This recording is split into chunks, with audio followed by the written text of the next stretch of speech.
नमस्कार, न्यूज 69 में आपका स्वागत है। मैं हूं आपके साथ अंकिता। चलिए बढ़ते हैं मुख्य खबर की ओर, जिसको लेकर जमकर सियासत हुई। अब तेजस्वी यादव चुनाव आयोग के खिलाफ लगातार पोल खोल रहे हैं। तेजस्वी यादव ने कहा कि गुजरात बीजेपी के नेता अब बिहार में वोटर बन रहे हैं। तेजस्वी यादव ने बिहार बीजेपी के संगठन महामंत्री भीखू भाई दलसानिया पर यह आरोप लगाया है कि वह 2024 लोकसभा चुनाव में गुजरात में वोट दिए थे। अब उन्होंने पटना में अपना नाम जुड़वा लिया है। भाजपा के लोग ऐसे हैं कि घूम घूम कर नाम जुड़वा रहे हैं और वोट दे रहे हैं, जबकि यह प्रक्रिया 5 साल का होता है। लेकिन 1 साल में ही भाजपा के गुजरात के नेता भीखूभाई दलसानिया ने पटना में वोटर आईडी बनवा लिया है। उन्होंने गुजरात में अपना नाम कटवा लिया है। तेजस्वी यादव ने मुजफ्फरपुर की मेयर निर्मला साहू के भी 2 एपिक नंबर रखने का मामला उठाया है। उन्होंने बताया कि निर्मला देवी बीजेपी की नेता भी हैं।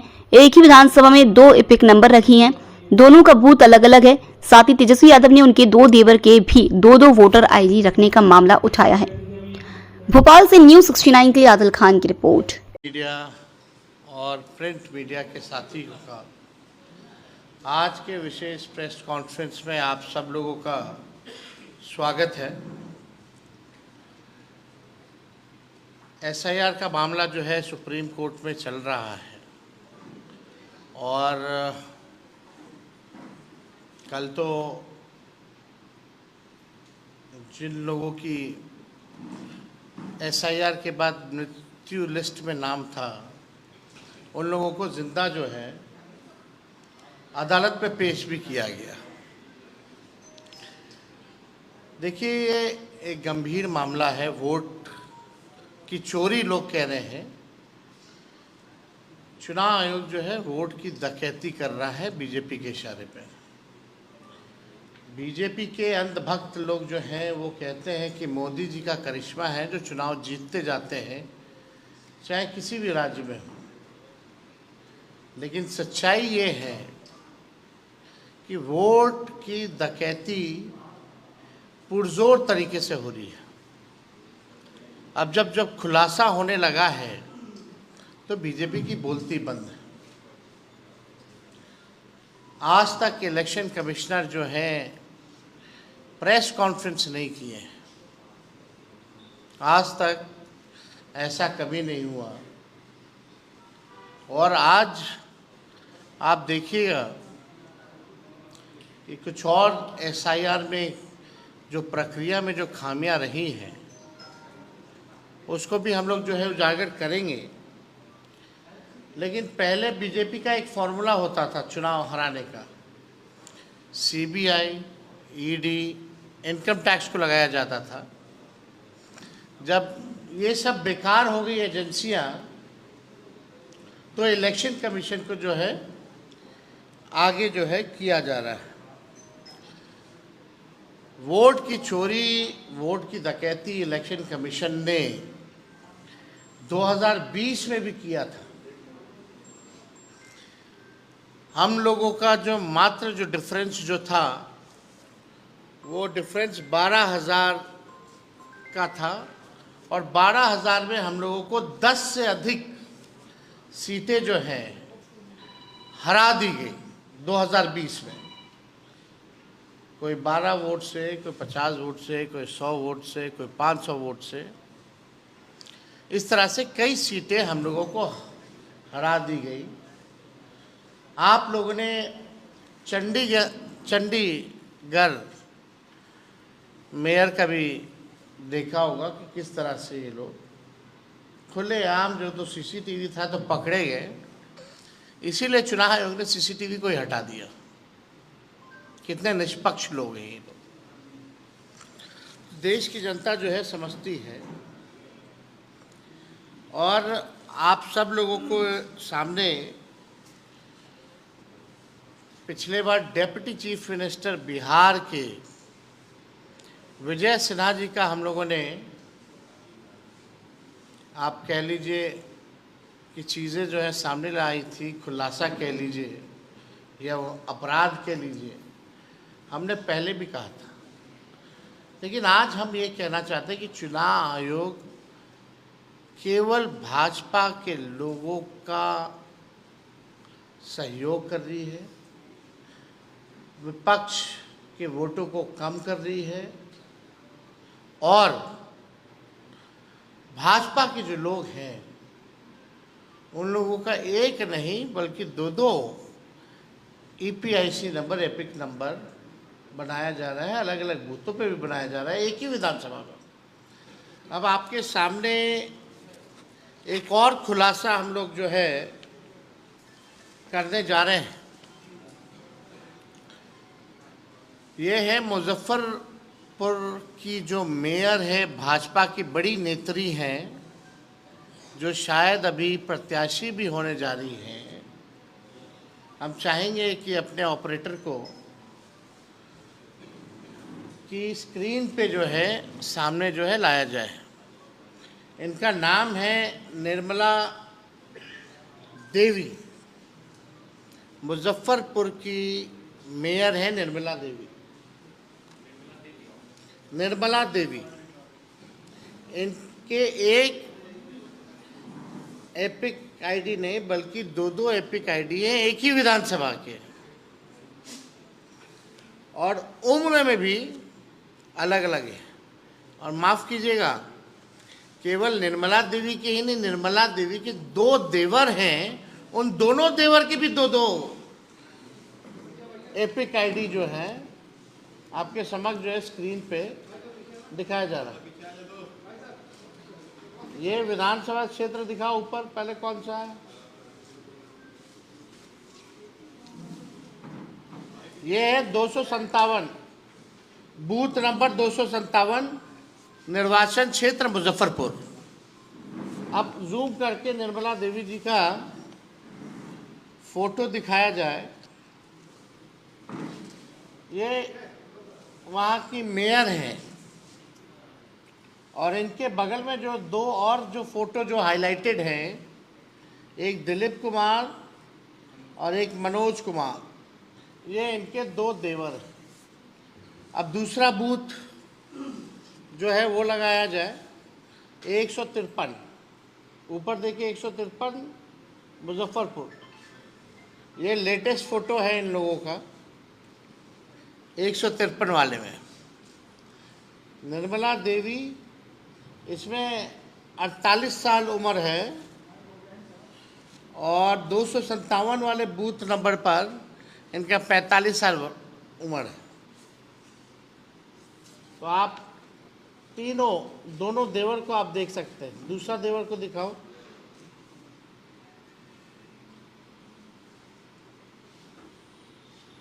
तो आप इनके पिता और ससुर का भी नाम सब कुछ देख सकते हैं।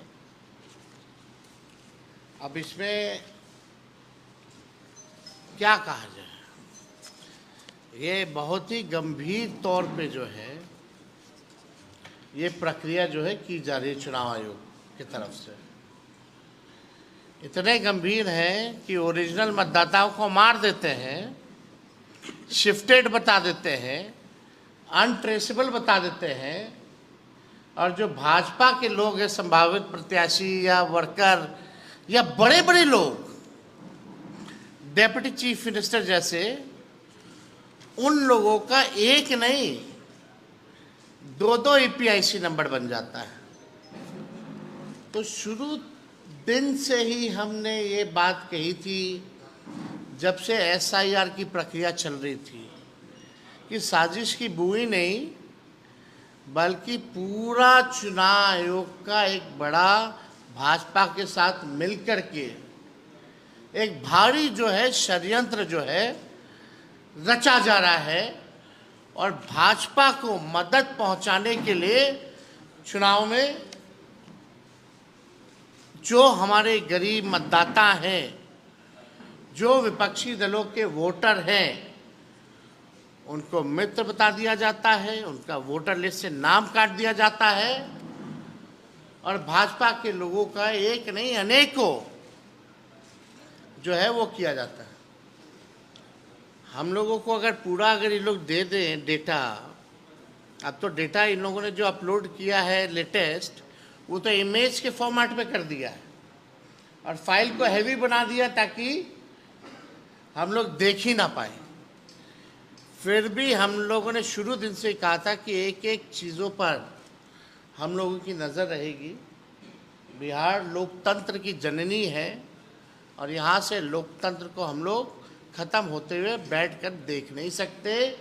लोकतंत्र को बचाने के लिए, लोगों के अधिकार और अस्तित्व को बचाने के लिए राष्ट्रीय जनता दल महागठबंधन जो लड़ाई लड़ना पड़े, जहाँ लड़ना पड़े, उस लड़ाई को हम लोग लड़ेंगे। और किसी भी सूरत में जो बेईमानी करने के इरादे से इलेक्शन कमीशन या भाजपा के लोग यहाँ आए हैं, इनकी बेईमानी को हम लोग सहेंगे नहीं, बल्कि मुंहतोड़ जवाब देंगे। और एक और तरीका समझ जाइए, अब गुजरात के लोग बिहार के वोटर बन रहे हैं।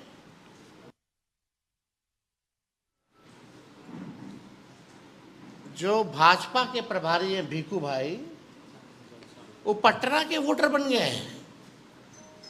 ठीक है, उन्होंने आखिरी वोट जो है गुजरात में दिया था 2024 में, लेकिन वो पटना के भी वोटर बने हुए हैं। नाम उन्होंने कटवा लिया गुजरात में, वो ठीक है, लेकिन आप समझिए कि 5 साल हुआ नहीं कि आप जगह बदल बदल के वोट दे रहे हैं। तो भीखू भाई जो हैं प्रभारी हैं भाजपा के, अब वो पटना के वोटर बन गए। अब पता नहीं पटना बिहार का चुनाव खत्म होगा तो फिर नाम कटवा करके कहाँ के बन जाएंगे, ये तो वही बता पाएंगे। लेकिन इन लोगों का षड्यंत्र जो है, आप सब लोगों को समझना पड़ेगा कि किस हिसाब से भाजपा के लोग जो है बड़े पैमाने पे जो है बेईमानी इलेक्शन कमीशन के साथ मिलकर के ये लोग कर रहे हैं। अब जो बीजेपी की नेत्री हैं बहुत बड़ी मुजफ्फरपुर की, जो संभावित प्रत्याशी भी हैं और मेयर हैं मुजफ्फरपुर की, इनके पास 2 EPIC नंबर है। पहला REM 1251917। हम चाहेंगे कि जो ऑपरेटर है इलेक्शन कमीशन का जो एप्लीकेशन है उसमें दिखाएं।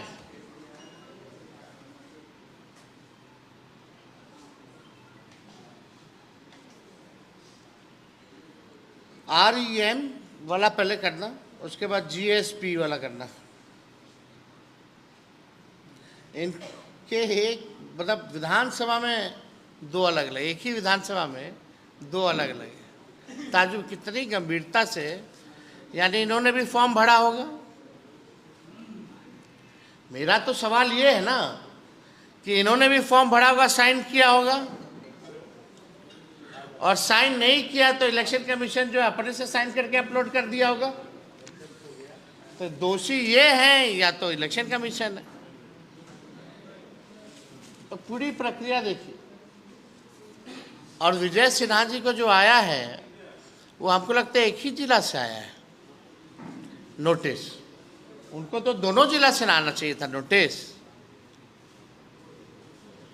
उनका तो मामला ही अलग है। आप देख सकते हैं सामने, ये REM 1251917। जूम करो भाई, निर्मला देवी दिखाओ, निर्मला देवी। और जाइए आगे, मुजफ्फरपुर से। अब दूसरा EPIC ID लगाओ, GSB वाला लगाइए। 6 EPIC ID, उनके देवर लोग का भी चेक कर सकते हैं, लेकिन इतना टाइम आप लोग बाद में करते रहिएगा।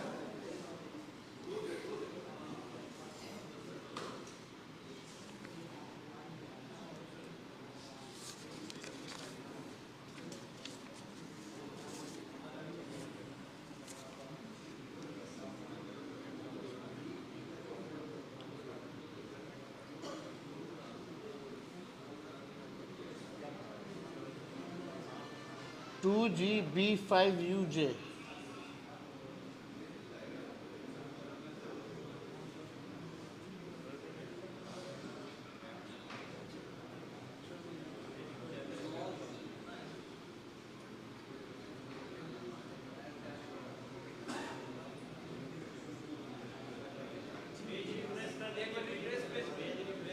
क्रैश कर लो।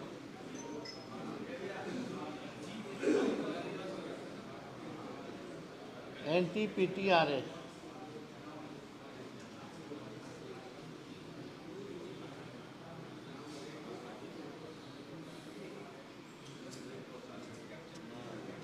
यार वो वाला दिखा दो, इलेक्शन कमीशन वाला दिखा दो, वो दिखा।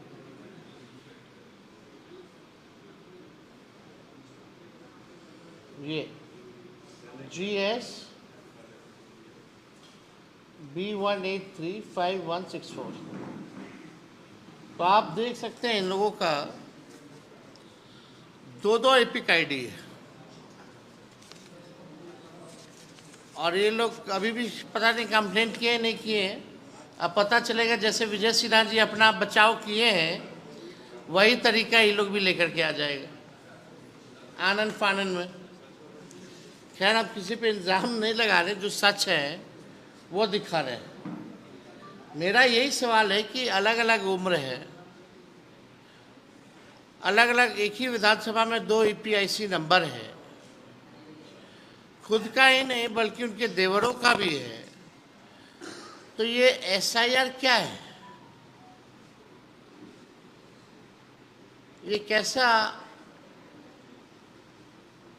जो है इन लोगों ने पुनरीक्षण जो है किया है? ये तो पूरे सवाल पे जो हम लोग जो प्रक्रिया उठा रहे हैं वही। अब हम लोगों को इस पे ज़्यादा कुछ नहीं कहना, लेकिन सुप्रीम कोर्ट में हम लोगों ने सारे दलीलों को रखा है और उम्मीद करते हैं कि सुप्रीम कोर्ट से जो है न्याय मिलेगा। एक भी वोटर का अगर नाम कटता है तो इससे बड़ा अपराध जो है नहीं हो सकता। तो लगातार ऐसे कई मामले जो हैं हम लोगों के संज्ञान में जो है आ रहे हैं, और हम लोगों को पता चला है कि ऐसे जितने भाजपा के मंत्री MP सब लोग हैं, MLA लोग, अब हड़बड़ में जिन जिन लोगों का दो था वो सब BLO को ढूंढ रहा है। तो और कोई अगर आप लोगों का सवाल होगा तो आप लोग पूछ सकते हैं।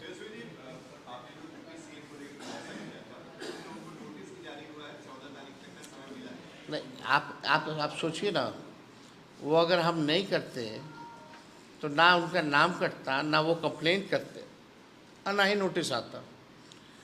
और अभी भी एक ही जगह से क्यों आया भाई? अपराध तो दो अलग अलग जिलों का मामला है ना उनका, लखीसराय का और पटना का।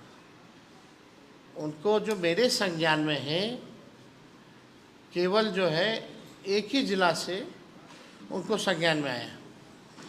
अब नोटिस आने का मतलब है कि बेईमान है विजय सिन्हा, एक तरह से स्पष्टीकरण मांगना ना। हमको तो जवाब देना था, वो तो दे दी, लेकिन बात को समझना पड़ेगा कि मेरा जो एपिक था वो निरस्त हो गया था। At one time I had one. अब कारण क्या है बदलने का, ये इलेक्शन कमीशन बताएगा। लेकिन इनका जो 2 एपिक आईडी विजय सिन्हा जी का जो पाया गया है, हमको पता चला जो BLO जो है उनकी वो मिल ही नहीं रही है, कहीं ट्रेस ही नहीं हो रही। बहुत मीडिया के भाई लोग उनके BLO को ढूंढ रहे थे कि हुआ क्या मामला भाई, पूछने के लिए, तो भागी हुई है BLO उनकी। लेकिन गंभीर सवाल है, कोई प्रदेश का कोई उप मुख्यमंत्री है, कोई मेयर है, जब बड़े बड़े लोगों का 2 एपिक आईडी है तो आपने क्या SIR किया है? मतलब वोटर ही कूदता रहे। गलती इलेक्शन कमीशन की और सुधारेगा वोटर, आम आदमी कूद करके जाएगा। यही तो डेमोक्रेसी में, ये अमेरिका नहीं ना है कि वोटर जाएगा इलेक्शन कमीशन के पास। यहाँ इलेक्शन कमीशन वोटर के पास जाता है। ये तो फर्क है अमेरिका और इंडिया में। गरीबों का सोचिए क्या होगा। बाढ़ आया हुआ के क्षेत्र में चलिए राघोपुर देख लीजिए आप लोग जा करके, या और दियर के इलाकों में वो लोग अपना जान बचाएगा कि ये काम करेगा। तो इसीलिए तो हम लोगों ने कई बार जो है टाइमिंग को लेके, डॉक्यूमेंट को लेकर के सवाल पूछे। आप बिना किसी को लूप में लिए हुए कोई पॉलिटिकल पार्टी के आपने अचानक से आनंद फानंद 2 महीने पहले ऐलान कर दिया, चुपके से वो भी, कि आप SIR कीजिएगा। कितने लोगों का? अभी तो 65 लाख केवल जो है गहन पूर्ण निरीक्षण में, जिसमें भाजपा के 2 और आम लोगों को मृत्यु बता दिया गया, जो जिंदा है, जिनको कल कोर्ट में भी पेश किया गया था, सुप्रीम कोर्ट में। लेकिन बात ये समझने की ज़रूरत है कि ये किस तरह का है। अभी तो डॉक्यूमेंट मांगा जाएगा, जो डॉक्यूमेंट नहीं सबमिट कर पाएंगे तो उसका भी कटेगा। तो ये संख्या केवल 65 लाख तक सीमित नहीं ना रहेगी। अब जो लोग बॉम्बे में है, दिल्ली में है, बेंगलोर में है, वो कितना बार यहाँ आएगा और कितना बार वो जाएगा? यही काम करने के लिए है क्या? आपने बार-बार ये कहा है कि चुनाव आयोग प्रेस कॉन्फ्रेंस नहीं कर रहा, नोटिस नहीं ले रहा, आप लोगों को समय नहीं दिया जा रहा। एक आशंका आपने जताई थी या ये कही थी बात किसानों ने कि अगर ऐसी स्थिति रही, आयोग नहीं सुनेगा तो आप लोग बहिष्कार भी कर सकते हैं। 17 तारीख से आप लोग यात्रा में निकलने वाले हैं, इसको लेकर भी कोई रणनीति क्या चर्चा होगी? नहीं, 17 तारीख को तो हम लोग जा ही रहे हैं यात्रा पर। राहुल जी, हम लोग सब लोग और जनता के बीच जाएंगे, अपनी बात को रखेंगे और हम लोग देखेंगे कि क्या माहौल है। जब इलेक्शन कमीशन को अगर बेईमानी ही करने के मूड में रहेगा, जब सब कुछ तय ही हो जाएगी पहले से, तो इस पर भी हम लोग विचार कर सकते हैं। ओपन है कि भाई बहिष्कार करें ना करें। ये तो बात हमने पहले भी बोला है और बार बार हम इस बात को भी कह रहे हैं। लेकिन बात को ये समझने की ज़रूरत है कि इलेक्शन कमिश्नर जो हैं अब तक मीडिया के सामने, या हमारी शंकाएं जो हैं, विपक्ष की शंकाएं, मिलती क्यों नहीं है? कल उनके लॉयर जो है चिल्ला रहे थे, they should cooperate with us, they should cooperate with us. अरे we are ready to cooperate, we are ready to meet, you are not allowing us to meet. 300 MP जाते हैं, आपने बंद कर दिया। पार्टी का डेलीगेशन जाते हैं, आप मिलते नहीं हैं, आप भगा देते हैं। कोई हमारे सुझाव या शिकायतें हैं उस पर आप कोई बात नहीं करते हैं। कई बार कोशिश की गई ना हम लोगों की तरफ से इलेक्शन कमिश्नर से बात करें, लेकिन सवाल उठ रहा है, कितना बड़ा मुद्दा है, इतना एलिगेशन चुनाव आयोग पे लग गया है, तो इलेक्शन कमिश्नर क्या मौनी बाबा बने हुए हैं? He should come and address the nation. आप एविडेंस दीजिए कि हम लोग झूठ बोल रहे हैं। एक नया क्या है भैया, प्रेस रिलीज से और सोशल मीडिया से मिस इन्फॉर्म, ये वो मिसलीडिंग चला रही, कौन सा तरीका है भाई? कौन रोके हुए हैं? क्या उनको डर है इलेक्शन कमिश्नर को कि वो जवाब दे नहीं पाएंगे, या बोलते बोलते कुछ ऐसा बोल जाएंगे कि फंस जाएंगे, या उनके आका मोदी जी और अमित शाह जी ने रोक के रखा हुआ है, मत जाना कैमरे के आगे? ये लोकतंत्र खत्म हो रहा है। ना प्रधानमंत्री प्रेस कॉन्फ्रेंस करते हैं, ना बिहार के मुख्यमंत्री प्रेस के सामने आते हैं, ना देश का इलेक्शन कमिश्नर सामने आता है। ये हो क्या रहा है? ये कौन सा तरीका जो है लोगों ने अपना लिया भाई? मतलब हमको अगर सवाल पूछना पड़ेगा तो बार बार कोर्ट के जरिए जाना पड़ेगा क्या? ऐसा तो पहले कभी नहीं हुआ था। तो ये तो डेमोक्रेसी के लिए, लोकतंत्र के लिए एक खतरे की निशानी है और हम सब लोगों को इस बात को समझना पड़ेगा। कई लोग ऐसे, हम लोग शिकायत कर रहे हैं, आप डेली देखते हो कि इलेक्शन कमीशन प्रेस नोट जो है भेजता है, 0 complain bye political party, 0 complain bye political party. अरे हम लोग सुप्रीम कोर्ट चले गए, आप 0 कंप्लेन कर रहे हो भाई अपने मन मर्जी। हम यहाँ बूथ वाइज, विधानसभा वाइज जिला वाइज कंप्लेन कर रहे हैं, मेरा बीएलए ऑनलाइन कर रहे हैं, आप जो है वो दिखा नहीं रहे हो, आप जो है रिसिप्ट नहीं दे रहे हो, रिसीविंग नहीं दे रहे हो। कई हजारों कंप्लेन कर चुके हैं हम लोग, लेकिन सुनेगा कौन, बताएगा कौन? और एक प्रेस नोट भेज दिया जाता। तो ये अद्भुत है, ऐसा हम लोगों ने नहीं देखा है कभी।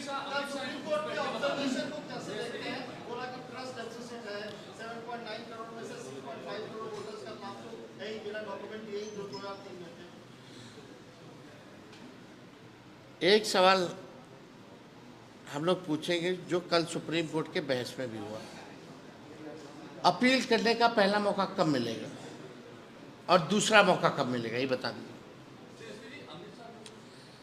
ये तो बड़ा सवाल है ना। मान लीजिए कि आलोक मेहता जी का नाम कट गया, अभी जाएंगे अपील में, इनको चुनाव लड़ना है, सिद्दीकी साहब को चुनाव लड़ना है, तो ये अपीलवा कब करेंगे? 5 साल बाद। फिर सेकेंड अपील कब करेंगे? 10 साल बाद। क्या मजाक है भाई?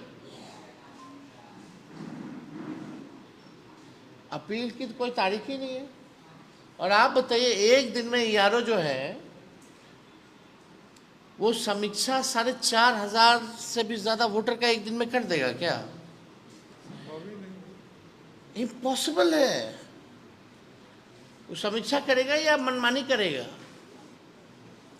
यही तो सवाल है, यही तो बेईमानी का एक नया फॉर्मूला है बीजेपी का कि यारों को कुछ खाली औपचारिकता है, जो लिस्ट मिली हुई है उसी लिस्ट को ये लोग भाजपा के चढ़ाएंगे। आप बताइए, इट इज पॉसिबल कि 1 मिनट में कितना हो जाता है भाई? 1 मिनट में 12 या उससे अधिक भी होता है। कैसी पॉसिबल है समीक्षा करना भाई? यानी एक दिन में 4,500 से ज्यादा लोगों की एक व्यक्ति समीक्षा कैसे कर देगा, ये बता दीजिए हमको। तो पहला डेट कब आएगा अपील का? फिर सेकंड डेट कब आएगा अपील का? यानी चुनाव तो नोटिफाई हो जाएगा कुछ दिन बाद। 1 तारीख को लिस्ट आएगा, है ना? उसके बाद नाम किसी का छूट गया, जैसे अभी छूटा है, बहुत लोगों को मार ही दिया, जीवित लोगों को, तो वो क्या वोटर लिस्ट जारी होने के बाद अपील करेगा? फिर आप चुनाव नोटिफिकेशन कब कीजिएगा? फिर वो सेकेंड अपील में कब जाएगा? तो बड़ा एक षड्यंत्र है, धांधली है, जिसको हम लोग जो है जनता के सामने ला रहे हैं और बता रहे हैं।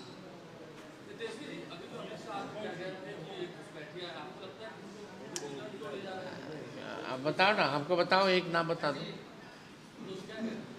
अरे ये लोग बड़का झूठा पार्टी, अफवाह फैलाओ पार्टी, रूमर फ्लोटिंग सेंटर, देश को जलाने वाली पार्टी, खत्म करने वाली पार्टी का ये मुखिया नेता माननीय श्री अमित शाह जी झारखंड में घुसपैठिया, यहाँ घुसपैठिया, एक और नाम बता दो तो। इलेक्शन कमीशन हलफनामा दिया ना सुप्रीम कोर्ट में, क्या नहीं बोले एक घुसपैठिया का, या कैटेगरी डाल देते, जैसे डेथ का है, रिपीटेड का है, अनट्रेसेबल का है, जो माइग्रेटेड है उनका है, शिफ्टेड, तो वहाँ है क्या घुसपैठिया नाम का कोई शब्द? इलेक्शन कमीशन बताएगा घुसपैठिया है, और है तो 11 साल से झाल बजा रहे हैं क्या है? नहीं, 11 साल से अगर घुसपैठिया आया है तो ये क्या किया अमित शाह? खाली आए आए आए आए चिल्लाने से नहीं ना होता है। जनता जब काय काय कराएगी तो बुझा जाएगा।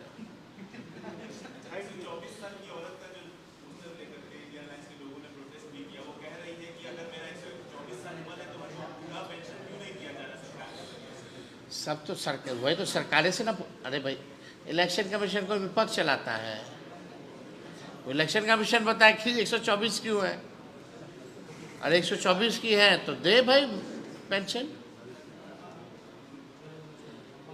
मतलब आप देख लीजिए कितना गहन पूर्ण निरीक्षण जो है चुनाव आयोग ने किया है, और हमको लगता है उस उम्र का पूरे विश्व में कोई नहीं होगा। वर्ल्ड रिकॉर्ड भी हो सकता है, तो गिनीज वर्ल्ड रिकॉर्ड में भी नाम जाना चाहिए। चलिए, बहुत बहुत धन्यवाद।